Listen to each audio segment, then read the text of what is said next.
Hello friends, welcome to Velraj and crime diaries. நம்ம இந்தியாவில் இருக்க உத்தரகாண்ட் ஸ்டேட்டோட தலைநகர் டேராடூனில் பட்டேல் நகருங்கிற ஒரு ஏரியா இருக்குது. அந்த ஏரியாவில் பாம் சிட்டிங்கிற ஒரு பெரிய கேட்டட் கம்யூனிட்டி இருக்குது. சுற்றி பார்த்தீங்கன்னா நல்ல 10 அடி 15 அடிக்கு காம்பவுண்ட் வால் இருக்கும். 24 மணி நேரமும் செக்யூரிட்டி இருக்கிற அவ்வளவு சேஃபான அந்த ஏரியாவுக்கு பேர் பாம் சிட்டி.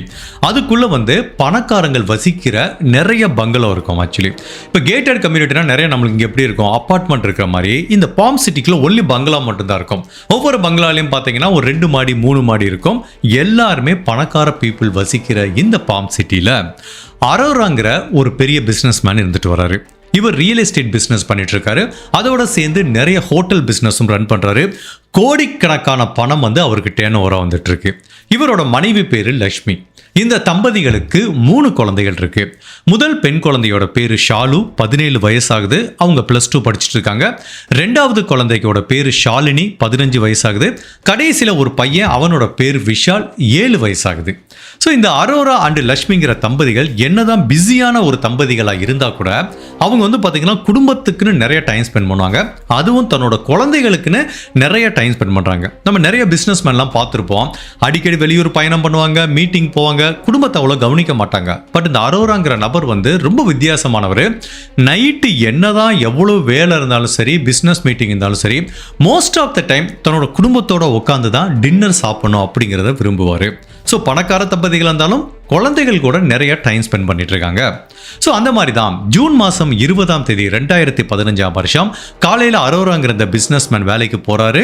அவங்க மனைவி ஃபுல்லாக வீட்டை டேக் ஓவர் பண்ணிக்கிறாங்க. இந்த குழந்தைகள் எல்லாருமே ஸ்கூலுக்கு போயிட்டு வந்துடுறாங்க. ஸோ சாயங்காலம் ஒரு 7 மணிக்கு இந்த அரோரா வீட்டுக்கு வர்றாரு. வேலை முடிஞ்சு ஒரு 8 மணிக்கு எல்லாருமே சந்தோஷமாக உட்காந்து டின்னர் சாப்பிட்றாங்க. டின்னர் சாப்பிடும்போது அன்னைக்கு அவங்க வாழ்க்கையில் என்னெல்லாம் நடந்ததோ அந்த கதையெல்லாம் பேசிட்டு ஜாலியாக டின்னர் சாப்பிடுவாங்க. பட் அந்த குடும்ப உறவுகளுக்கு இது தெரிஞ்சிருக்க வாய்ப்பில்லை. இதுதான் அந்த குடும்பத்தில் இருக்க எல்லாரும் சேர்ந்து உட்காந்து சாப்பிட போகிற கடைசி டின்னர் அப்படின்னு. ஒரு 8 மணிக்கு டின்னர் ஸ்டார்ட் ஆகுது. ஒரு 8:30 8:45க்கு நல்லா ஜாலியாக சாப்பிட்டு முடிச்சுட்டு எல்லாரும் அவங்கவுங்க ரூமுக்கு போயிடுறாங்க. ஷாலு அவங்க ரூமுக்கு படிக்க போயிடுறாங்க, ஷாலினி போயிடுறாங்க, அதுக்கப்புறம் விஷாலும் போயிடுறான். இந்த தம்பதிகளும் அவங்க ரூமில் போய் கொஞ்சம் நேரம் பேசிகிட்டு இருக்காங்க. நைட்டு ஒரு 10-10:30 மணி ஆகுது. அன்றைக்கி எல்லாருமே கொஞ்சம் சீக்கிரமாக படுக்கிறாங்க. ஏன்னா மறுநாள் ஜூன் மாதம் 21ஆம் தேதி இன்டர்நேஷ்னல் யோகா டே. அப்போ நிறைய ஒரு அரேஞ்ச்மெண்ட்லாம் பண்ணியிருக்காங்க ஈவன் இந்த பாம் சிட்டிக்குள்ளே. ஸோ காலைல கொஞ்சம் சீக்கிரமாக எந்திரிச்சு அந்த யோகா இன்டர்நேஷ்னல் டேவை செலிப்ரேட் பண்ணுறதுக்காக, நம்ம யோகா பண்ணுறதுக்காக போனோன்னு எல்லாருமே சீக்கிரமாக பெட்டில் போய் படுத்துட்டாங்க. ஸோ மறுநாள் காலையில் ஜூன் மாதம் 21ஆம் தேதி காலையில் 5 மணிக்கு இந்த வீட்டோட குடும்பத் தலைவர் எழுந்திருக்காரு. அப்படி எழுந்தவர் நேராக என்ன பண்ணுவார்னா, தன்னோட பெட்ரூம்லேருந்து மொட்டை மாடிக்கு போவார். டெரஸில் தான் வாக்கிங் போவார். இது அவரோட வழக்கமாக வச்சிட்ருக்காரு. ஸோ இவர் எழுந்த 1/2 ஹவர்லேயே அவங்க மனைவி லக்ஷ்மி எந்திரிப்பாங்க. அவங்க எந்திரிச்சு ஃபஸ்ட்டு கிச்சன் வேலையெல்லாம் கொஞ்சம் பண்ணிவிட்டு ஃபஸ்ட்டு பண்ணுற வேலைன்னா தன்னோட மூத்த பொண்ணை தான் போய் எழுப்புவாங்க. ஏன்னா அவளை தான் ஃபஸ்ட்டு ஸ்கூலுக்கு கிளப்பி விடுவாங்க. ஸோ இந்த 21ஆம் தேதி காலையில் ஒரு 7 மணி இருக்கும். அவங்க பொண்ணை எழுப்புறதுக்காக அந்த கதவு திறந்தா இருக்கும். இப்படி ஓப்பன் பண்ணி பார்த்தாங்கல்ல, பயங்கர ஷாக் ஆகிட்டாங்க. அந்த ரூமுக்குள்ள அந்த பொண்ணு இல்லை. இவங்களுக்கு ஒன்றுமே புரியல, பதட்டமாயிட்டாங்க. உடனே தன்னோட கணவர்கிட்ட போய் பதட்டமாக சொல்கிறாங்க, நம்ம பொண்ணு வீட்டில் இல்லை, ரூமில் இல்லவே இல்லைங்கிற மாதிரி சொல்கிறாங்க. அப்போ அந்த கணவர் சொல்கிறாரு, நீ ஒன்றும் பதட்டப்படாத, ஷாலுக்கு சில சமயம் வாக்கிங் போகிற பழக்கம் இருக்குது. ஸோ கண்டிப்பாக இங்கே வாக்கிங் போயிருக்கா, ஒரு 1/2 ஹவரில் வந்துடுவா, ஏன் இவ்வளோ பதட்டப்படுறங்கிற மாதிரி தன்னோட மனைவியை சமாதானப்படுத்திட்டு இந்த அரோராங்கிற குடும்பத் தலைவர் மொட்டை மாடியில் வாக்கிங் போயிட்டுருக்காரு. பட் அப்படி இருந்தாலும் லக்ஷ்மிங்கிற அந்த மனைவிக்கு ஒரு பதட்டம் இருந்துகிட்டே தான் இருக்குது. இல்லையே, தன்னோட பொண்ணு தாங்கிட்டு சொல்லாமல் வெளியில் போக மாட்டாளேன்னு ஒரு டென்ஷனில் அந்த 2வது பொண்ணு ஷாலினி கிட்ட போய் கேட்குறாங்க. அந்த பொண்ணு என்ன சொல்லுது, இல்லையே ஷாலு என்கிட்ட எதுவுமே சொல்லவே இல்லையேன்னு சொல்லும் போதுதான் இந்த அம்மாவுக்கு கொஞ்சம் பதட்டம் வர ஆரம்பிக்குது. தன்னோட பொண்ணுக்கு ஏதோ ஒரு ஆபத்து நிகழ்ந்திருக்கு போன. இது எல்லாமே அந்த 2nd ஃப்ளோரில் நடந்துட்டு இருக்கு. அப்போ பார்த்தீங்கன்னா மெதுவாக இறங்கி கிரவுண்ட் ஃப்ளோருக்கு வராங்க. கிரவுண்ட் ஃப்ளோரில் ஒரு ரூம் இருக்கு. அந்த ரூமில் ஒரு பால்கனி இருக்குது. அந்த ரூம் திறந்து இருக்கிறத பார்க்குறாங்க. எப்போவுமே அந்த ரூம் லாக் செய்யப்பட்டிருக்கும். இந்த லக்ஷ்மிக்கு புரியல, ஏன் அந்த ரூம் திறந்துருக்குன்னு தெரியல. அப்படி மெதுவாக அந்த ரூமை திறந்துட்டு அப்படி அந்த பால்கனியில் பார்த்தாங்கல்ல, வீறிட்டு கத்துறாங்க. பால்கனியில் இந்த ஷாலுங்கிற 17 வயசு பொண்ணு அப்படியே மயக்கம் போட்டு கிடக்காங்க. அவங்க தலையிலேருந்து ரத்தம் வழிஞ்சிருக்கு, ரத்தம் உறைஞ்ச நிலையில இருக்கு, பேச்சு மூச்சே இல்லை. உடனே பதட்டமான இந்த அம்மா லக்ஷ்மி பக்கத்தில் போய் தன்னோட குழந்தைய இப்படி தூக்கி மடியில் வச்சு பார்க்குறாங்க. அந்த ஷாலுங்கிற 17 வயசு குழந்தையோட உடம்புல ஒரு சின்ன அசைவு கூட இல்லை. பார்த்தவனே தெரியுது அவங்க உயிரோடு இருக்க வாய்ப்பு இல்லைன்னு. ஏன்னா தலையில் அவ்வளவு கடுமையான காயம் ஏற்பட்டிருக்கு, ஸ்கல்லே உடஞ்சிருக்கு, அவ்வளவு ரத்தம் வந்து வெளியில் போயிருக்கு. உடனே பதட்டமானவங்க தன்னோட கணவரை கூப்பிடுறாங்க. அவர் மாடியிலேருந்து பதறி அடிச்சுட்டு வர்றாரு. இந்த 2 குழந்தைகளும் வர்றாங்க. அவங்களால நம்பவே முடியல. முந்தின நாள் நைட்டு தான் கூட உட்காந்து டின்னர் சாப்பிட்ட தன்னோட முதல் பொண்ணு இன்னைக்கு சடலமாக இருக்கா அப்படிங்கிறத இவரால் நம்பவே முடியல. இவரும் பயங்கரமாக கத்துறாரு. இவங்க போகிற சத்தத்தை கேட்டு பக்கத்து வீட்டுக்காரங்க எல்லாருமே வந்துடுறாங்க. ஸோ டோரை ஓப்பன் பண்ணிட்டு பக்கத்து வீட்டுக்காரங்களும் வந்து பார்க்குறாங்க. அப்போ வந்து பார்த்தாலே தெரியுது இந்த பொண்ணு உயிரோட இல்லைன்னு. உடனே என்ன பண்ணுறாங்க, பக்கத்து வீட்டு நபர் போலீஸுக்கு இதை பற்றி தகவல் கொடுக்குறாரு. ஸோ போலீஸும் வந்து பார்க்குறாங்க. பேராமெடிக் டீமையும் வர சொல்கிறாங்க, ஃபாரன்சிக் டீமையும் வர சொல்கிறாங்க. இது வந்து ஒரு பணக்காரங்கள் வசிக்கிற ஏரியா, செலிபிரிட்டிகள் வசிக்கிற ஏரியா. ஸோ ஆப்வியஸ்லி இங்கே ஒரு கிரைம் நடந்திருக்குன்னா அதுக்குரிய தனி அட்டென்ஷன் இருக்கும். அந்த விசாரணையும் ரொம்பவே தீவிரமாக நடக்கும். ஸோ இந்த கிரைம் சீன் ஃபுல்லாகவே செக்யூர் பண்ணி பார்க்குறாங்க. இந்த பெண்ணோட உடலை வந்து பிரேத பரிசோதனைக்காக மருத்துவமனைக்கு அனுப்பி வைக்கிறாங்க. அப்போ போலீஸ் ஆஃபீஸர் நோட் பண்ணுற முதல் விஷயம் என்ன அப்படின்னா, எந்த விதமான ஃபோர்ஸ் என்ட்ரியும் இல்லை. அதுவும் இது ஒரு பணக்காரங்கள் வசிக்கிற ஏரியா. அதுவும் காம்பவுண்ட் கேட்டை தாண்டி ஒருத்தன் உள்ளே வந்திருக்கவும் வாய்ப்பு இல்லை. செக்யூரிட்டி கார்டு இருக்காங்க. சரி, அப்படி வந்தாலும் இந்த வீட்டோட முன்கதவுகள்லாம் பூட்டப்பட்டிருக்கு. எப்படி ஒருத்தன் உள்ளே வந்தாங்கிறத அவங்களால கெஸ் பண்ணவே முடியல. எந்த விதமான ஃபோர்ஸ் என்ட்ரியும் இல்லை. இதுதான் போலீஸுக்கு பயங்கர அதிர்ச்சியை கொடுக்குது. அப்போ என்ன பண்ணுறாங்கன்னா, மோப்ப நாயை வர வைக்கிறாங்க. ஸோ இந்த பொண்ணோட சடலம் எங்கே கண்டுபிடிக்கப்பட்டதோ அங்கேருந்து அந்த மோப்ப நாய் வர்றாங்க. அதுவும் அந்த வீட்டுக்குள்ளே சுற்றி வருது, மாடிப்படிக்கிட்ட சுற்றி வருது. ஆப்வியஸ்லி அந்த கொலைகாரன் எங்கே போனா அப்படிங்கிறத கண்டுபிடிக்க முடியல. ஒட்டுமொத்தத்தில் ஒரு 3வது நபர் இந்த வீட்டுக்குள்ளே வந்து இந்த பொண்ணை கொலை பண்ணியிருப்பாங்களா அப்படிங்கிற ஒரு சந்தேகம் வருது. அப்போ போலீஸுக்கு இனிஷியலாக என்ன தோணும், ஆட்டோமேட்டிக்காக அவங்க அம்மா அப்பா மேலே தான் சந்தேகம் வரும். ஒருவேளை அவங்க அம்மா அப்பா சேர்ந்து தான் இந்த பொண்ணை ஏதாவது கொலை பண்ணிட்டாங்களோ அப்படிங்கிற ஆங்கிள்லையும் விசாரிக்கிறாங்க. பட் எடுத்தவனே இவங்க ஒரு பணக்காரங்க அப்படி ஓப்பனாக போய் கேட்டுற முடியாதுல்ல.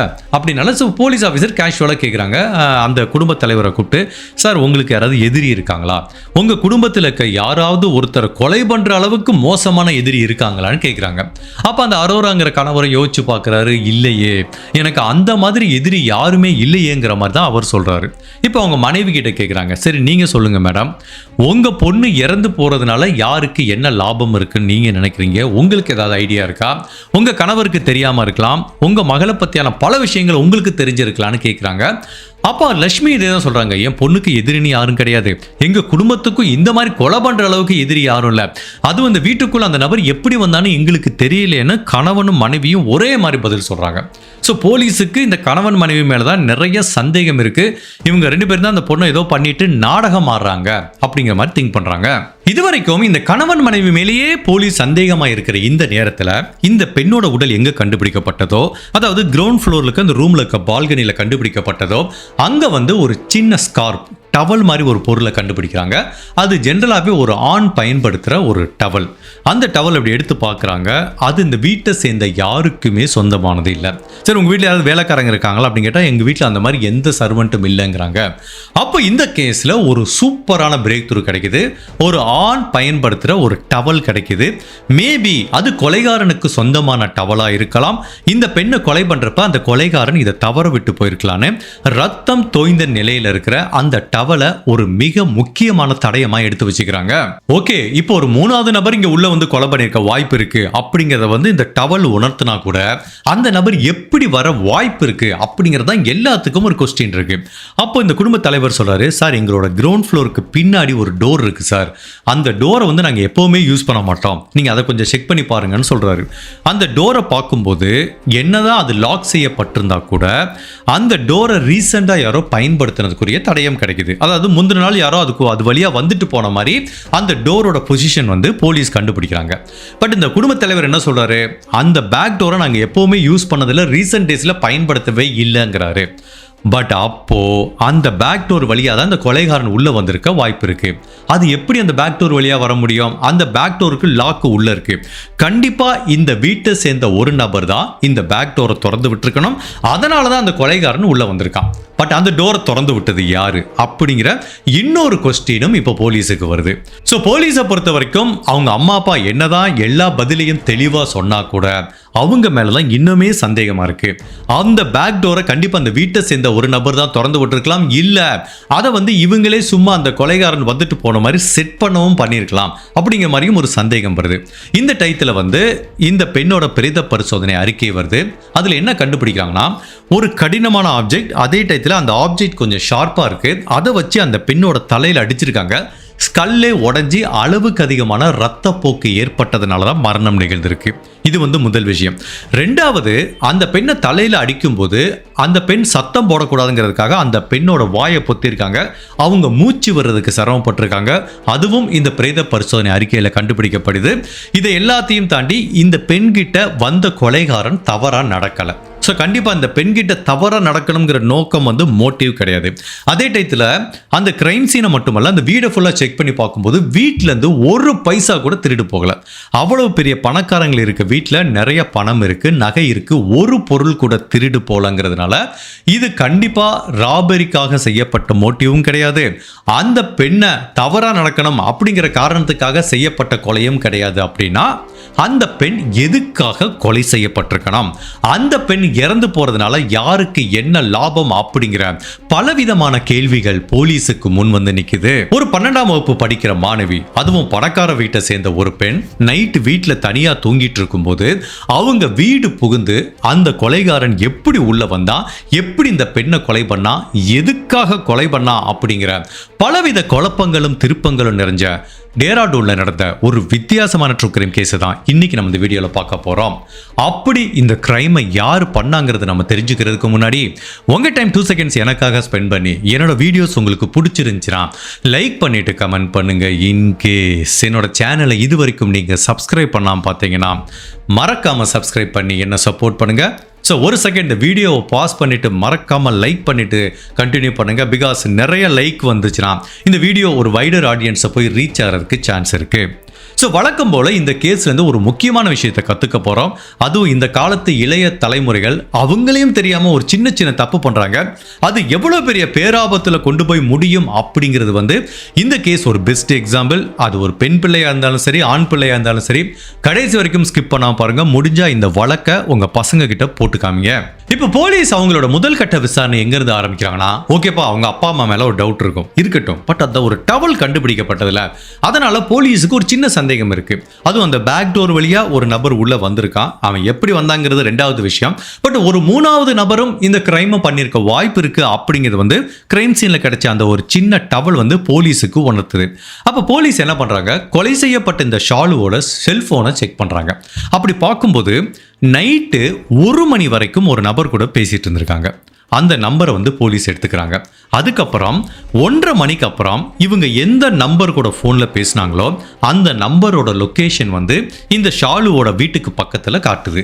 ஸோ இதுலேருந்து என்ன தெரியுதுன்னா, ஒரு 3வது நபர் கூட இவங்க நைட்டு பேசியிருக்காங்க. அதுக்கப்புறம் அந்த 3வது நபர் இவங்க வீட்டுக்கு வந்திருக்காரு. சிறிது நேரத்துக்கு அப்புறம் அந்த 3வது நபரோட லொக்கேஷன் இவங்க வீட்டிலேருந்து கிளம்பி வேற இடத்துக்கு போகுது.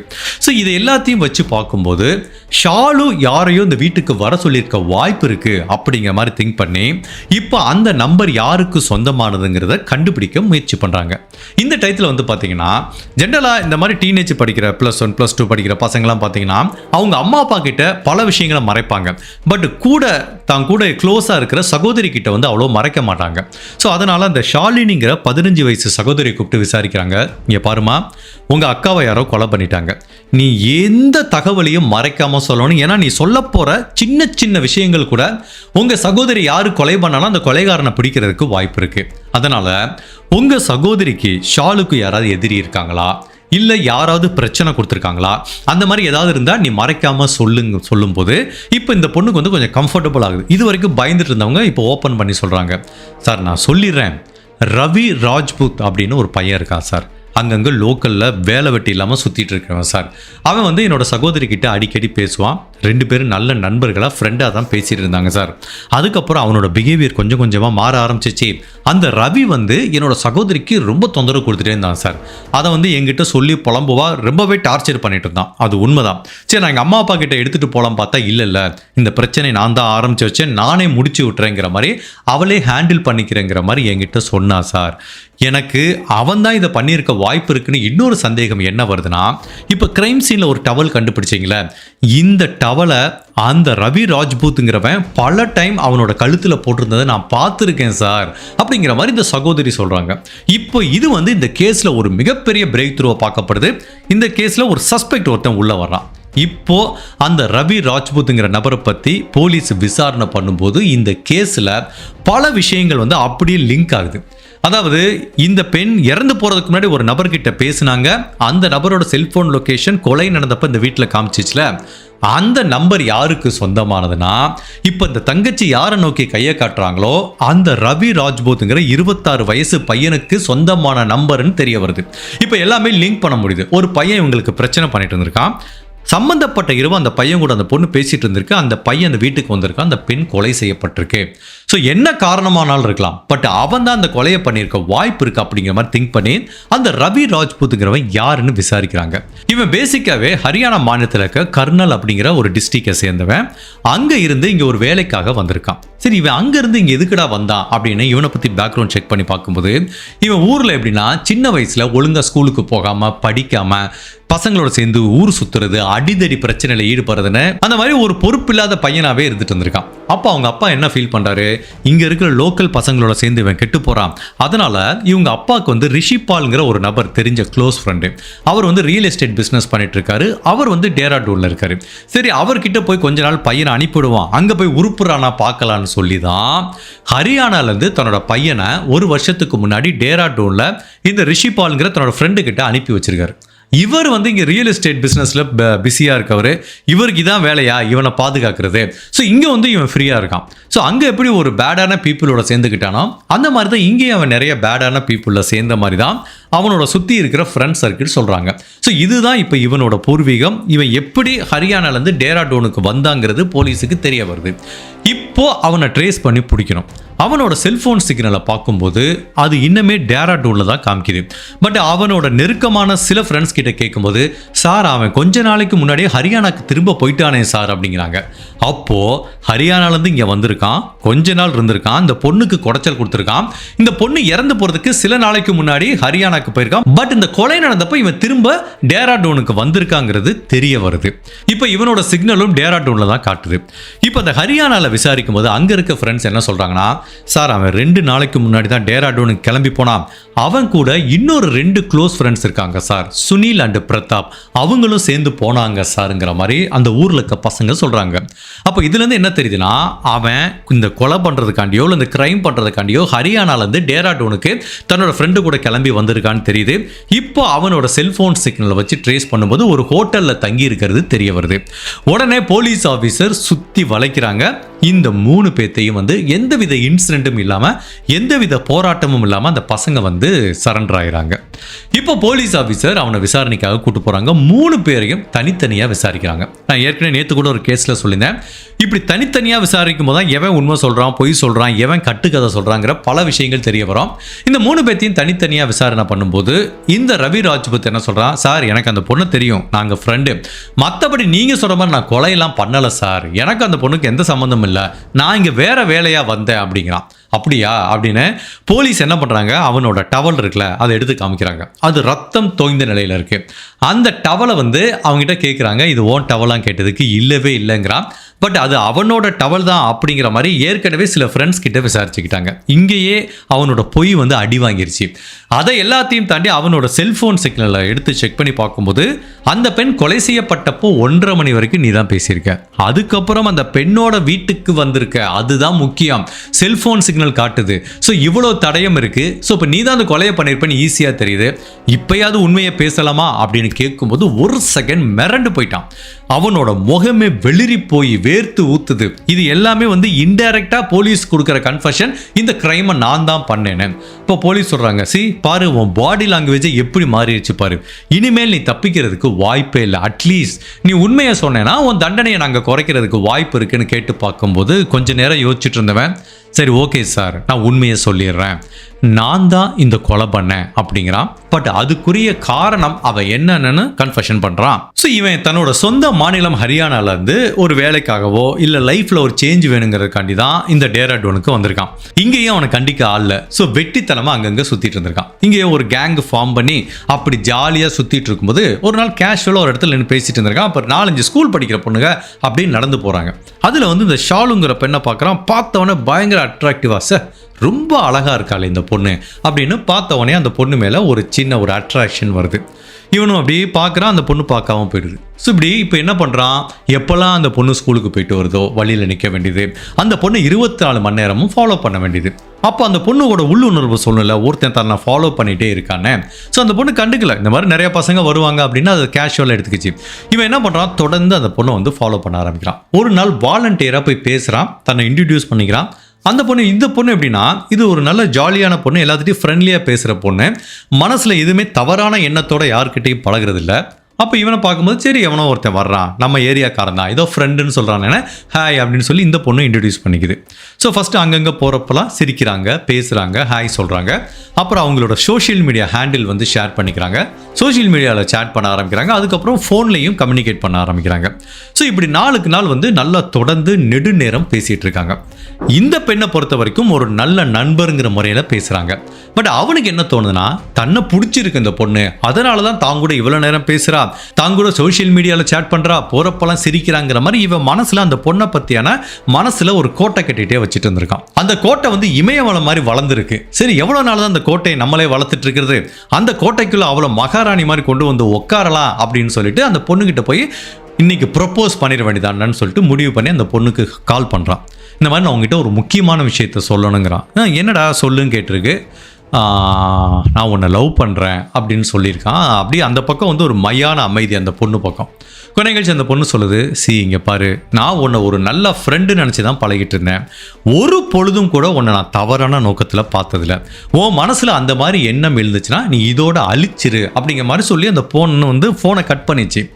பட்டு இவன் என்ன ஃபீல் பண்ணுறான்னா, இல்லை அந்த பொண்ணு நம்மளை லவ் பண்ணுறா, ஆனால் அது ஒரு பணக்கார வீட்டு பொண்ணு, அவங்க அம்மா அப்பாவுக்கு பயந்துட்டு தான் அந்த பொண்ணு மறைக்கிறா அப்படிங்கிற மாதிரி அந்த பொண்ணோட ரிஜெக்ஷனை இவனே சமாதானப்படுத்திக்கிட்டான். அப்போ என்ன ஆகுது, திரும்பவும் ஃபோன் பண்ணுறான். இந்த டைம் அந்த பொண்ணு என்ன ஃபீல் பண்ணுது, இவன் நம்மகிட்ட தவறாக தானே பழகுறான், இனிமேல் இவங்க கூட ரொம்ப வச்சிக்க வேணான்னு சொல்லிட்டு கொஞ்சம் கொஞ்சமாக அவனை அவாய்ட் பண்ண ஆரம்பிக்குது. இந்த அவாய்ட் பண்ணுறது வந்து அவனுக்கு மிகப்பெரிய எரிச்சலையும் மிகப்பெரிய டிஸப்பாயின்மெண்ட்டையும் கோபத்தையும் உண்டு பண்ணுது. அது எப்படி அவன் என்னை அவாய்ட் பண்ணலாம் அப்படிங்கிற மாதிரி அடிக்கடி சண்டை போட ஆரம்பிக்கிறான், அந்த பொண்ணை டார்ச்சர் பண்ண ஆரம்பிக்கிறான், ஃபோன் பண்ணி பயங்கரமாக டார்ச்சர் பண்ணுறான். இது இந்த பொண்ணுக்கு பெரிய தலைவலியாக இருக்குது. +2 எவ்வளோ படிக்க வேண்டியது இருக்கும், அப்போ இந்த சைடில் இதெல்லாம் தேவையா? இவன் தர்ற டார்ச்சரை தாங்காமல் தன்னோட சகோதரி கிட்ட சொல்லியிருக்கு, இந்த மாதிரி தெரியாமல் அவங்க கூட ஃப்ரெண்டாக பழகிட்டேன், இப்போ படுத்தி எடுக்கிறாண்டி அப்படிங்கிற மாதிரி சொல்லும்போது இந்த தங்கச்சி என்ன சொல்லுது, நம்ம வேணா அம்மா அப்பாட்ட சொல்லலாமான்னு கேட்டதுக்கு இல்லை அதெல்லாம் ஒன்றும் பிரச்சனை இல்லை, இவன் சின்ன பிரச்சனை தான், நான் பார்த்துக்கிறேன் அப்படிங்கிற மாதிரி இந்த பொண்ணு சொல்லியிருக்கு. அதுக்கப்புறம் இவன் வந்து டார்ச்சர் பண்ணுறதை நிப்பாட்டலை. பட் இந்த பொண்ணு வந்து குறைச்சிக்கிட்டே வருது. அப்போ வந்து இவங்களுக்கு வந்து ஆகாஷ் அப்படிங்கிற மாதிரி ஒரு கசின் இருந்திருக்கான் இந்த பொண்ணுக்கு. அவன் என்ன பண்ணியிருக்கான், இந்த பையன் கூட தன்னோட ஷாலு பேசிட்டு இருக்காங்கிறத கேள்விப்பட்டு அவன் சொல்லியிருக்கான், நீ அவங்க கூட பேசாத, அந்த ரவி ராஜ்பூத்துங்கிறவன் ரொம்ப மோசமானவன், அவங்கிட்ட இல்லாத பேட் ஹேபிட்டே கிடையாது, அவனால் உனக்கு என்றைக்குமே ஆபத்து வரும்னு அவனோட கசினும் ஒரு வார்னிங் கொடுக்குறான். இந்த பொண்ணுக்கு ஏற்கனவே அவனை பற்றியான சுயரூபம் கொஞ்சம் கொஞ்சமாக தெரிய வருது. இப்போ தன்னோட கசினும் சொல்லும்போது ஐயோ இவங்க கூட நம்ம வச்சுக்க வேணான்னு இந்த பொண்ணு கம்ப்ளீட்டாக கட் பண்ணி விடுது. அப்படி கட் பண்ணி விட்டோன்னா அவனுக்கு வந்து பயங்கர கோபம் வருது. அப்போது அந்த பொண்ணை வந்து எமோஷனலாக மிரட்ட ஆரம்பிக்கிறான்.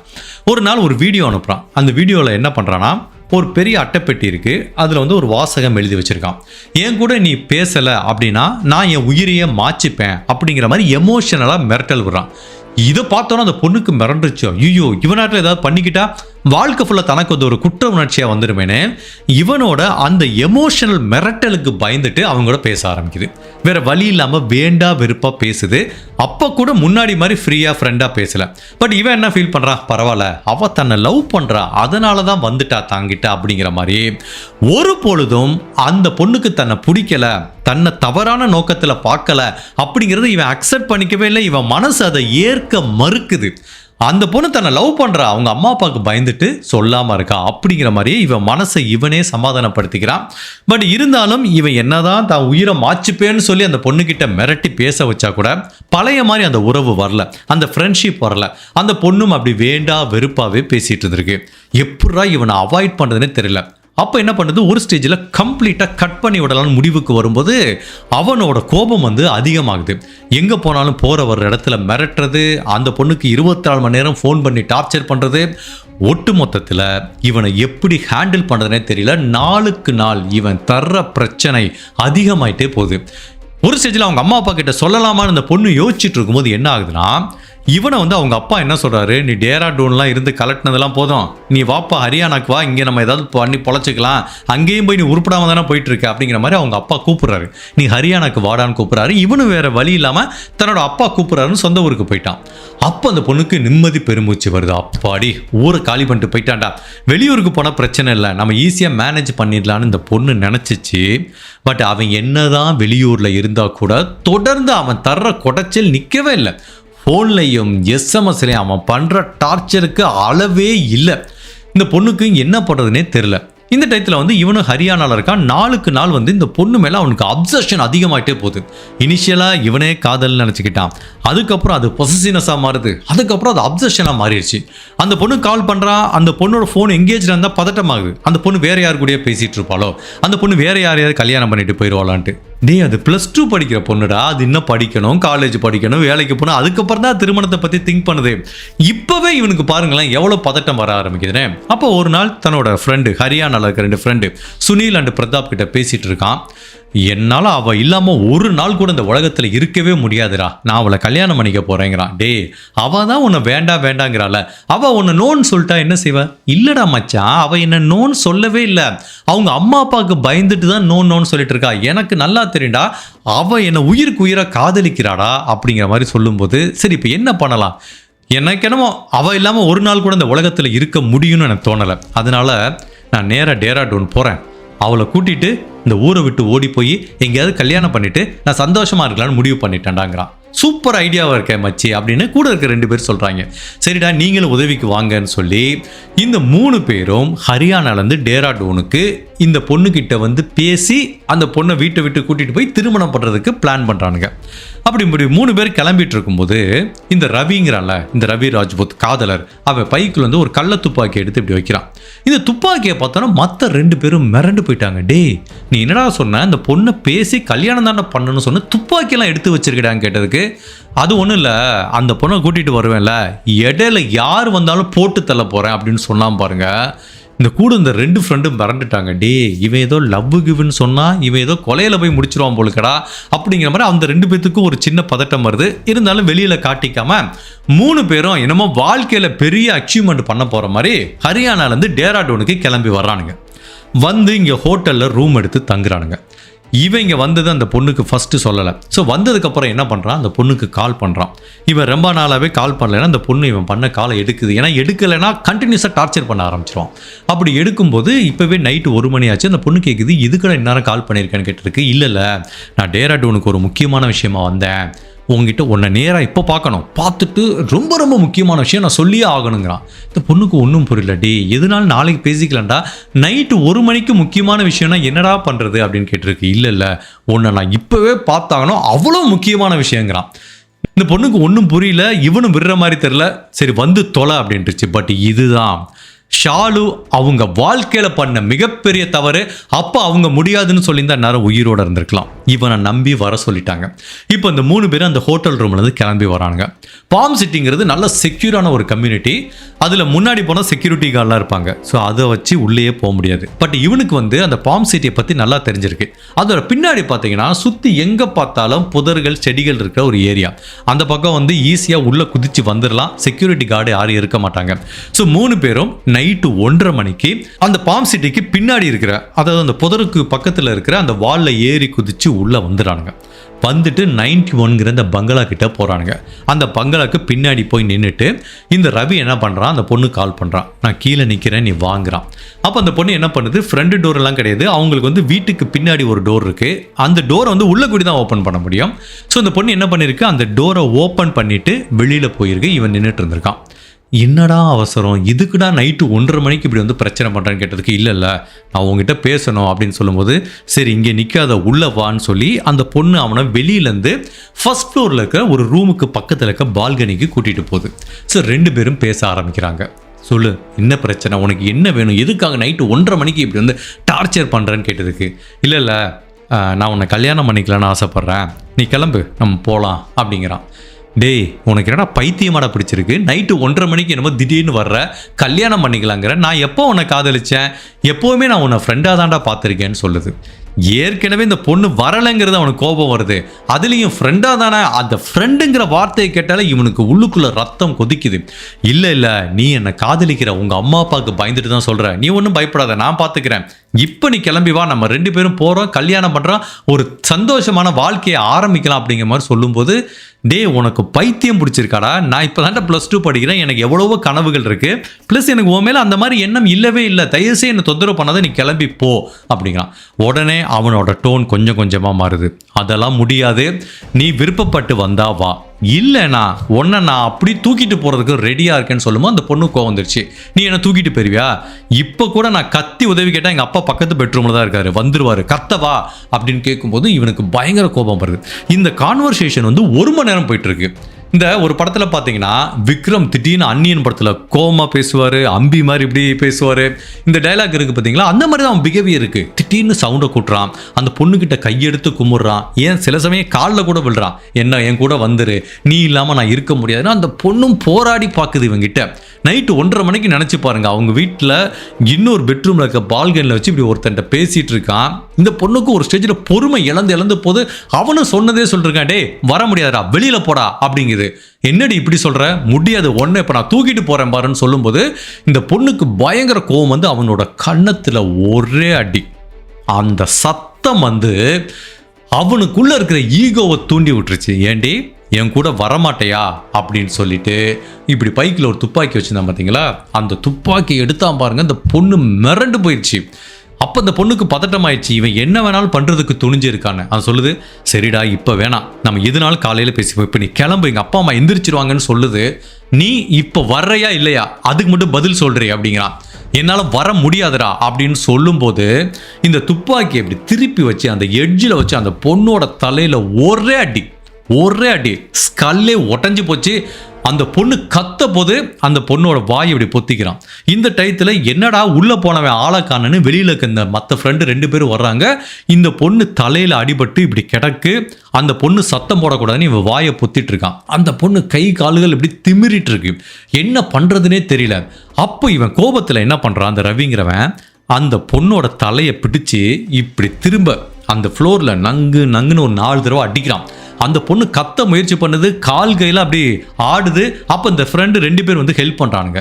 இவன் வந்து அந்த பொண்ணை கொலை பண்ணுறதுக்கு கை காலை பிடிச்சி கொஞ்ச நேரத்திலே அந்த பொண்ணோட மூச்சு நின்றுச்சு. ஏன்னா தலையில் ஃபஸ்ட்டு அடித்த அடியில் எல்லா ரத்தமும் வெளியில் வந்துருச்சு.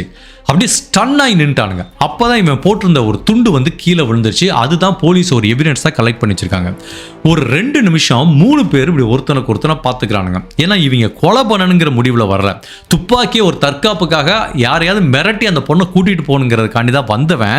இப்போ அந்த பொண்ணையை கொலை பண்ணிட்டா என்ன பண்ணுறதுனே தெரியாமல், சரி ஓகேடா நடந்து போச்சு, இனிமேல் நம்ம அந்த இடத்துல இருக்க வேணான்னு திரும்ப அந்த டோர் வழியாக வந்துட்டு அந்த டோரை அப்படி சாத்திட்டு போயிட்டானுங்க. ஸோ அப்போ தான் அந்த டோரை கடைசியில் போலீஸ் பார்த்துருக்காங்க. யாரோ ஒருத்தர் நைட்டு இந்த டோர் வழியாக உள்ளே வந்ததுக்குரிய தடயங்கள் இருந்ததை கண்டுபிடிக்கிறாங்க. இப்போ 3 பேரும் எந்த வழியில் வந்தானுங்களோ அதே வழியில் அப்படியே காம்பவுண்ட் வழியாக குதிச்சு இங்கே டேராடூனில் ஒரு ஹோட்டலில் தங்கியிருந்தானுங்க. அங்கே போயிட்டானுங்க. ஸோ ஃபஸ்ட்டு அங்கே போனவனுங்க உடம்புல எங்கே பார்த்தாலும் ரத்தமாக இருக்குது, எல்லாத்தையும் க்ளீன் பண்ணுறானுங்க. துப்பாக்கிலையும் ரத்தமாக இருக்குது, கையிலையும் ரத்தமாக இருக்குது. இந்த ரவிங்கிறவனுக்கு நம்பவே முடியல என்ன நடந்துச்சுன்னு. ஆசைப்பட்டு அவ கூட வாழலான்னு பார்த்தா இன்றைக்கி அவளையே கொலை பண்ணிட்டு வந்து நிற்கிறோமே அப்படின்ட்டு கண்ணாடியே அப்படி முறைச்சி விடிய பார்த்துட்டு இருக்கான். நைட்டு ஃபுல்லாக அவனுங்க தூங்கவே இல்லை. அப்போ வந்து அந்த கூட இருக்க 2 பேரும் வந்துட்டு கேட்குறாங்க, டே ரவி போலீஸ் நம்மளை பிடிச்சிருவாங்களாடா அப்படின்னு கேட்டதுக்கு, வாய்ப்பே இல்லை, நம்ம அங்கே வந்துட்டு போனது யாருக்குமே தெரியாது, நம்ம தான் கொலை பண்ணுங்கிறத போலீஸ் கண்டுபிடிக்க வாய்ப்பே இல்லை. ஆனால் நம்ம இப்போ அவசரமாக கிளம்பி போனால் தான் போலீஸ் சந்தேகம் வரும், அதனால் ஒரு 2-3 நாள் இங்கே இருப்போம், அதுக்கப்புறம் நம்ம கிளம்பி போவோங்கிற மாதிரி இவனுங்க அந்த ஹோட்டல்லே தங்கி இருந்துருக்கானுங்க. பட் இந்த டயத்தில் தான் காலையில் அவங்க உடல் கண்டுபிடிக்கப்படுது, அவனோட துண்டு அந்த இடத்துல கண்டுபிடிக்கப்படுது. அதுக்கப்புறம் அந்த செல்ஃபோன் சிக்னலை வச்சு அந்த பொண்ணு யாரு கூட கடைசியில் பேசிச்சு, யார் இந்த வீட்டுக்கு வந்தா அப்படிங்கிற எல்லா தகவலையும் வச்சு ஃபைனலாக இந்த 3 பேரையும் போலீஸ் அரெஸ்ட் பண்ணுறாங்க. ஸோ இந்த கேஸை பொறுத்த வரைக்கும் இதில் ரவிங்கிறவ தான் முதன்மை குற்றவாளியாக இருந்தால் கூட மற்ற 2 பேரும் கொலை பண்ணுறதுக்காக உதவி பண்ணதுனால இந்த 3 பேர்லையுமே வந்து 302வது செக்ஷன் கொலை வழக்கு வந்து பதிவு செய்யப்பட்டு இவங்களை அரெஸ்ட் பண்ணி மேஜிஸ்ட்ரேட் கிட்ட ஆஜர்படுத்திட்டு இந்த வழக்கோட விசாரணை வந்து நடந்துட்டு இருக்கு. இந்த இன்சிடென்ட் நடந்து இப்போ ஒரு 10 வருஷத்துக்கு மேல ஆச்சு. பட் என்ன பியூட்டினா, இதுல இன்டர்நெட்ல நான் எல்லா இடத்துலையும் தேடி பார்த்தேன், இவங்களுக்கு என்ன மாதிரி தண்டனை கொடுத்தாங்க அப்படிங்கிற தகவல் இப்போ வரைக்கும் இல்லை. ஸோ ஒருவேளை இந்த வழக்கோட விசாரணை இன்னுமே நடந்துட்டு இருக்கா அப்படிங்கிறது தெரியல. பட் அப்படி இருந்தாலும் 10 வருஷம் ஆச்சு, இவ்வளோ எவிடன்ஸ் இருக்கு, கண்டிப்பாக இவங்களுக்கு ஒரு ஆயுள் தண்டனை கிடைச்சிருக்க வாய்ப்பு இருக்கு. மேபி அந்த டீட்டெயில் எனக்கு கிடைக்கலையா அப்படின்னு தெரியல. இன்னுமே நான் கொஞ்சம் பெட்டராக தேடி பார்க்குறேன், கிடைச்சா அவங்களுக்கு அப்டேட் பண்ணுறேன். பட் இந்த பசங்க இந்த வழக்குலேருந்து தப்பிக்கிறதுக்கு வாய்ப்பு இல்லை. ஏன்னா அவ்வளவு ஸ்ட்ராங்கான தடயம் இருக்குது. ஃபிசிக்கல் எவிடன்ஸ் அவனோட டவலும் கிடச்சிருக்கு, டிஜிட்டல் எவிடன்ஸ் அவன் இந்த வீட்டுக்குள்ளே இருந்தான் அப்படிங்கிறத அவனோட செல்ஃபோன் சிக்னலும் காட்டி கொடுத்துருக்கு. ப்ளஸ் மோட்டிவ் என்ன அப்படிங்கிறது வந்து ஏற்கனவே பல பேர்த்துக்கு தெளிவாக இருக்குது. பட் இதில் ரொம்ப ஷாக்கிங்கான விஷயம் என்ன அப்படின்னா, அவங்க அம்மா அப்பா அரோரா அண்ட் லக்ஷ்மிங்கிற தம்பதிகள் என்ன சொல்கிறாங்கன்னா, எங்கள் பொண்ணோட வாழ்க்கையில் இப்படி ஒருத்தன் இருந்ததே எங்களுக்கு தெரியாது, அவன் இவ்வளவு மிரட்டல் விட்டுட்டு இருந்தான் அப்படிங்கிறதும் எனக்கு தெரியாது, இதை என் பொண்ணு என்கிட்ட முன்னாடியே சொல்லியிருந்தா இதை நான் பெட்டராக ஹேண்டில் பண்ணியிருப்பேன், என் பொண்ணு உயிரோட இருந்திருப்பா அப்படிங்கிற மாதிரி ரொம்ப வருத்தப்பட்டு சொல்லியிருக்காரு. ஸோ இந்த வழக்கு இதோட முடிஞ்சது. பட் இந்த வழக்குலேருந்து இன்றைய இளைய தலைமுறைகள், இந்த டீனேஜ் படிக்கிற பசங்க, இந்த ஸ்கூல் படிக்கிற பசங்க, ஏன் இந்த ஏர்லியில் காலேஜ் படிக்கிறவங்க கூட இப்போ கொஞ்சம் மெச்சூர் ஆகிட்டாங்க, இந்த ஸ்கூல் படிக்கிற பசங்களாம் நிறைய அந்த மாதிரி பிரச்சனையில் போய் மாட்டிக்கிறாங்க. அதுவும் இப்போ இந்த ஸ்கூல் படிக்கிற பசங்களுக்குலாம் இந்த செல்ஃபோனு, இந்த இன்ஸ்டாகிராமு இதெல்லாம் ரொம்ப ஈஸியாக இருக்கிறதுனால அன்னோன் பர்சன் கிட்ட ஈஸியாக அவங்களால லிங்க் பண்ண முடியுது. ஸோ இந்த வழக்குலேருந்து ஃபர்ஸ்ட் நம்ம பிரிச்சுக்கலாம், பொண்ணுங்க என்ன கற்றுக்கலாம், பசங்க என்ன பண்ணலாம் பண்ணக்கூடாது அப்படிங்கிறத பிரித்து பார்க்கலாம். ஏன்னா இது நம்ம பசங்க மேலே தான் தப்பு, பொண்ணுங்க மேலே தான் தப்பு அப்படின்னு சொல்ல வரல. இந்த மாதிரி ஒரு கிரைம் நடந்திருக்கு, இதுல இருந்து நம்ம என்ன கற்றுக்கலாம் அப்படின்னா, ஒரு கேர்ள் ஒரு பொண்ணோட பர்ஸ்பெக்டிவ்ல எடுத்துக்கிட்டிங்கன்னா, முதல்ல ஒரு அன்னோன் பர்சன் கிட்ட கனெக்ட் பண்ணுறது தப்பு. அது வந்து நீங்கள் ஸ்கூலுக்கு போயிட்டு வரும்போது ரோட்டில் எவனாவது பார்த்தா அவனாக இருந்தாலும் சரி, இல்லை ஆன்லைனில் இன்ஸ்டாகிராமில் எவனோ ஒருத்தர் பிங் பண்ண அவங்க கூட பேசினிருந்தாலும் சரி, இல்லை சோஷியல் மீடியா ஃபேஸ்புக்கு இந்த மாதிரி, இல்லை திடீர்னு ஒரு மிஸ்டு கால் வந்துச்சு அந்த மாதிரி ஒருத்தங்க கூட லிங்க் ஆகிட்டான் அப்படிங்கிற மாதிரி ஒரு அன்னோன் பர்சன் கிட்ட எப்போவுமே எந்த சூழ்நிலையும் ஒரு கான்டாக்டை ஏற்படுத்திக்காதீங்க. அது என்னைக்குமே வந்து ஒரு பேராபத்தில் கொண்டு போய் முடியும். ஸோ நம்ம கான்டாக்ட் பண்ணுற பர்சன் வந்து எப்படி இருப்பாங்கிறது நம்மளுக்கு தெரியாது. சில பேர் வந்து நல்லவனாக இருக்கலாம், பட் பல பேர் வந்து பார்த்தீங்கன்னா ரொம்ப மோசமானவங்க தான் இருக்காங்க. அதுவும் நீங்கள் இப்படி பழக ஆரம்பிச்சிட்டிங்கன்னு வச்சுக்கோங்களேன், நீங்கள் ஃப்ரெண்டாகவே பழகிறீங்கன்னு வச்சுக்கோங்களேன், அந்த பசங்க லவ் பண்ணுறீங்கன்னு வந்துட்டு டார்ச்சர் பண்ணுறதுக்கு வாய்ப்பு இருக்குது. அந்த ஃப்ரெண்ட்ஷிப்பை உங்களால் கட் பண்ணி விடவே முடியாது. அப்படி கட் பண்ணி விட்டால் அவங்களால ஏற்றுக்க முடியாது. இந்த மாதிரி ஸ்டாக் பண்ணுவாங்க, இல்லை மிரட்டுவாங்க, நீ என்ன லவ் பண்ணுற கழட்டி விட்டு போயிட்ட, நம்ம 2 பேர் பேசின ரெக்கார்டிங் இருக்குது இதை எடுத்து காட்டுவேன்னு மிரட்டுறாங்க. இதெல்லாம் நமக்கு தேவையா? ஸோ அன்னோன் பர்சன் ஆன்லைனில் இருந்தாலும் சரி ஆஃப்லைனில் இருந்தாலும் சரி கம்ப்ளீட்டாக அவாய்ட் பண்ணுறது ரொம்பவே நல்லது. அதுக்கப்புறம் பார்த்தீங்கன்னா, இந்த பொண்ணு பண்ண தப்பு என்ன இந்த கேஸில்? ஓகே, ஒருத்தவங்க கூட ஃப்ரெண்டுன்னு தான் பழகிருக்கு, இந்த பொண்ணு மேலே தப்பு இல்லைன்னே வச்சுப்போம். அப்போ அவள் மிரட்ட ஆரம்பிக்கும் போது சரியான டயத்தில் அவங்க அம்மா அப்பா கிட்ட சொல்லியிருந்தா அவங்க கொஞ்சம் ஆக்ஷன் எடுத்திருப்பாங்க. இந்த பொண்ணையும் திட்டுவாங்க, உனக்கு எதுக்கு இந்த வேலை, எதுக்கு அவங்களோட போய் பேசிகிட்டு இருந்தேன்னு கேட்பாங்க. பட் வேறு வழி இல்லை, இப்போ அப்பா அம்மாட்ட எடுத்துகிட்டு போய் தான் அந்த பிரச்சனையை அவங்க பெட்டராகவே ஹேண்டில் பண்ணியிருப்பாங்க. அதுவும் எங்கள் அப்பா பணக்காரரு, எவ்வளோ இன்ஃப்ளூயன்ஸ் இருக்கும், ரொம்ப ஈஸியாக அந்த பிரச்சனையை அவரால் ஹேண்டில் பண்ணியிருக்க முடியும். அப்போ இந்த பொண்ணு பண்ண தப்பு என்ன? சரியான டயத்தில் இந்த தகவலை தன்னோட அப்பா அம்மா கிட்ட சொல்லலை. இதை நான் நிறைய கேஸில் சொல்லியிருக்கேன். இந்த பையன் தொடர்ந்து அந்த பொண்ணை ஸ்டாக் பண்ணிட்டே இருந்திருக்கான். ஸ்டாக்கிங்லேயே நிறைய வகை இருக்குது, நான் சிம்பிளாக சொல்லிடுறேன். சும்மா பின்னாடியே வர்றது அந்த மாதிரி பசங்களால பிரச்சனை இல்லை. தொடர்ந்து 24 மணி நேரம் உங்களை ஸ்டாக் பண்ணி வேறு வேலையே இருக்காது, இதான் வேலை. அப்படிங்கும் போது அந்த மாதிரி ஸ்டாக்கரால் நம்மளுக்கு ஆபத்து இருக்குது அப்படின்னா அது சரியான டயத்தில் எஸ்கலேட் பண்ணும். ஸ்டாக்கிங் பண்ணுற எல்லாத்தையுமே பெண்கள் வந்து இக்னோர் பண்ண முடியாது. இவனால் என்ன சும்மா பின்னாடியே வருவான் போவான் அப்படின்னு நம்ம நினச்சிடக்கூடாது. சில பேர் அந்த பவுண்டரியை தாண்டி உங்களுக்கு பிரச்சனை பண்ணுறதுக்கு வாய்ப்பு இருக்குது, இந்த கேஸில் இந்த ரவிங்கிற மாதிரி. ஸோ ஸ்டாக்கிங்கை பொறுத்த வரைக்கும் கரெக்டான டயத்தில் எஸ்கலேட் பண்ணணும். ஒன்று, ஒரு பெண் திருமணமான பெண்ணா கரெக்டான டயத்தில் கணவர்கிட்ட சொல்லணும், இல்லை திருமணம் ஆகாத பெண்ணா அப்பா அம்மா சகோதரர்கிட்ட சொல்லணும். ஸோ அவங்க பார்த்துப்பாங்க, ஓகே இதோட பிரச்சனையோட லெவல் எங்கே இருக்குது, இதை நம்மளே தீர்த்து வைக்கலாமா, அந்த பையன்கிட்ட பேசலாமா, இல்லை தேவைப்பட்டால் போலீஸ்கிட்ட லீகல் கம்ப்ளைண்ட்டுக்கு போகலாமா அப்படிங்கிற மாதிரி அவங்களும் உள்ளே வந்து உங்களுக்கு ஹெல்ப் பண்ணுவாங்க. ஸோ ஸ்டாக்கிங்கை பொறுத்த வரைக்கும் சிம்பிளாக இக்னோர் பண்ணிடுறாங்க, அதை கரெக்டான டயத்தில் வந்து எஸ்கலேட் பண்ணும். இந்த பெண் அதை பண்ணியிருந்தா மேபி நேரம் உயிரோடு இருந்திருக்கிறதுக்கு வாய்ப்பு இருக்குது. நிறைய பெண்கள் ஏன் இதை பேரண்ட் கிட்ட சொல்ல மாட்டேங்கிறாங்கன்னா தன்னை தப்பாக நினச்சிப்பாங்க. இல்லை அவங்க கூட உண்மையிலேயே ஃப்ரெண்டாக இருந்திருக்கலாம். ஏன் இல்லை லவ்வே பண்ணியிருக்கலாம், தப்பு இல்லை. லவ் பண்ணியிருப்பாங்க, லவ் பண்ணிட்டு பிரேக்கப் பண்ணியிருப்பாங்க, அவன் பின்னாடி சுற்றிட்டு இருந்திருப்பான். நான் என்ன சொல்கிறேன், உங்கள் மேலே தப்பாகவே இருக்கட்டும், பேரண்ட்டை போய் சொன்னால் திட்ட தான் செய்வாங்க. நீ தப்பு பண்ணிவிட்டு அவன் அப்படி தான் பண்ணுவான் அப்படிம்பாங்க. அதுக்காக விட்டுட்டு போயிடுவாங்களா?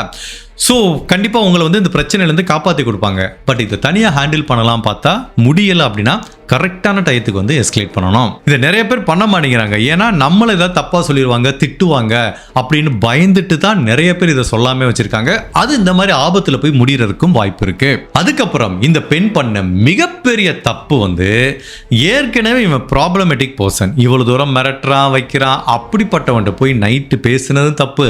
அவன் ஏதோ முக்கியமான விஷயம் சொல்ல போகிறான்னு அவனை வீட்டுக்குள்ளே விட்டுச்சு பாருங்க. இதை விட ஒரு மடத்தனம் ஏதாவது இருக்கா?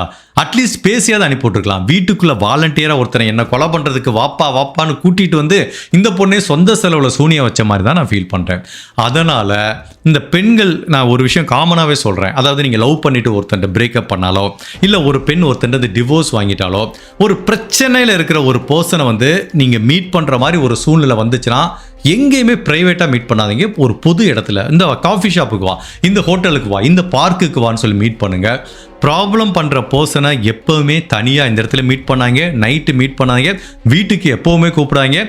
இந்த மாதிரி பெரிய கிரைம் நடக்கிறதுக்கு வாய்ப்பு இருக்குது. ஸோ ஒட்டுமொத்தத்தில் இந்த பொண்ணு பண்ண தப்பு, மேபி ஃப்ரெண்டுன்னு நினச்சி பழகிருக்கலாம். பட் அவன் பிரச்சனை பண்ணது அவங்க அம்மா அப்பா கிட்ட சரியான நேரத்தில் சொல்ல, அதுக்கப்புறம் அவனை வீட்டுக்கு கூப்பிட்டது. இந்த ரெண்டு தான் இந்த பொண்ணு பண்ண மிகப்பெரிய தப்பு. அதுக்கப்புறம் இந்த பையனோட சைடு எடுத்துப்போம். இந்த பசங்களோட ஜென்ரலாக மென்டாலிட்டியை நான் சொல்கிறேன். இப்போ நிறைய பேர் இந்த மாதிரி மாறிட்டு இருக்காங்க. ஒரு பொண்ணு சிரித்து பேசினாலே உடனே வந்து லவ் பண்ணுறாங்கங்கிற மாதிரி நினச்சிப்பாங்க. அது தெரில, அது நம்ம இந்த டீனேஜோட மேனுஃபேக்சரிங் டிஃபெக்டா அப்படின்னு தெரியல. ஸோ இந்த பையனும் அந்த மாதிரி தான் நினச்சிருக்கான். பரவாயில்லையே, இவ்வளோ பணக்கார வீட்டு பொண்ணு, பார்த்தா சிரிக்குது பேசுது அப்படிங்கிற மாதிரி இவன் வந்து அந்த பொண்ணு தன்னை லவ் பண்ணுதுன்னு நினச்சிக்கிட்டான். நான் ஒரு பேட்டர்ன் என்ன பார்க்குறேன்னா, இதுக்கு முன்னாடி இன்னொரு கேஸும் போட்டேன், எனக்கு சரியாக ஞாபகம் இல்லை. இவன் வந்து லவ் பண்ணுறானா, அந்த பொண்ணுக்கிட்ட சொல்கிறானா, அந்த பொண்ணு ரிஜெக்ட் பண்ணும்போது இந்த பையன் என்ன பண்ணிக்கணும், அதை அக்செப்ட் பண்ணிவிட்டு சரிம்மா ஓகேன்னு கிளம்பி போயிருக்கணும். அப்படி அதை அந்த ரிஜெக்ஷனை ஏற்றுக்க முடியாமல் இவங்க மனசுக்குள்ளேயே சமாதானப்படுத்திக்கிறானுங்க. இல்லை அந்த பொண்ணுக்கு தன்னை பிடிக்குது, அவங்க அம்மா அப்பா ஏதாவது சொல்லுவாங்கன்னு நம்மக்கிட்ட இப்படி சொல்லுதுங்கிற மாதிரி இவங்களே மனசை தேத்திக்கிறாங்க. இது ஏதோ ஒரு கேஸில் ஐசோலேட்டடாக அப்படி நினச்சிக்கிறாங்க பார்த்தேன். ஒரு 3-4 கேஸில் நான் இதே மாதிரி பார்க்குறேன். ஸோ அந்த ரிஜெக்ஷனை ஏற்றுக்க முடியாமல் இந்த பசங்க வந்து அப்படி நினச்சிக்கிறாங்க. அப்போ என்ன ஆகுது, ஆட்டோமேட்டிக்காக அந்த பொண்ணு மேலே பொசசிவ்னஸ் வருது. அந்த பொசசிவ்னஸ் வந்து அப்சஷனாக மாறுது. அப்சஷன் ஸ்டாக் பண்ண தோணுது. ஸ்டாக்கிங் வந்து கண்டினியூஸாக அப்படி பண்ணும்போது இந்த மாதிரி கிரைம் பண்ண தோணுது. அட் த எண்டு வந்து பார்த்தீங்கன்னா இதோட ஆணி வேறு எங்க, ரிஜெக்ஷனை அந்த பையனால் ஏற்றுக்க முடியல. இதை நான் நிறைய கேஸில் சொல்லியிருக்கேன். நான் திரும்பவும் சொல்கிறேன், நம்ம குழந்தைகளுக்கு வந்து சக்ஸஸை ஏற்றுக்கிறதுக்கு சொல்லித்தரோம் தவிர ஒரு ஃபெயிலியரை எப்படி ஹேண்டில் பண்ணுறதுன்னு சொல்லித்தரல. அதே மாதிரி ஒரு ரிஜெக்ஷனை எப்படி ஹேண்டில் பண்ணுறது அப்படிங்கிறது நம்ம சரியாக சொல்லித்தரல. அதை சொல்லித்தரதும் நம்மளோட கடமை அப்படிங்கிறதான் இந்த மாதிரி வழக்குகள் நமக்கு மேலும் மேலும் உணர்த்துது. ஸோ அட் எண்டு வந்து பார்த்தீங்கன்னா இந்த டீனேஜ் பசங்களுக்கு நான் சொல்லிக்கிற விஷயம் என்ன அப்படின்னா, நீங்கள் ஏதாவது ஒரு பிரச்சனை இருந்தால் தயவுசெய்து அப்பா அம்மாட்ட சொல்லுங்கள், நானே சரி பண்ணிக்கிறேன்னு சொல்லாங்க.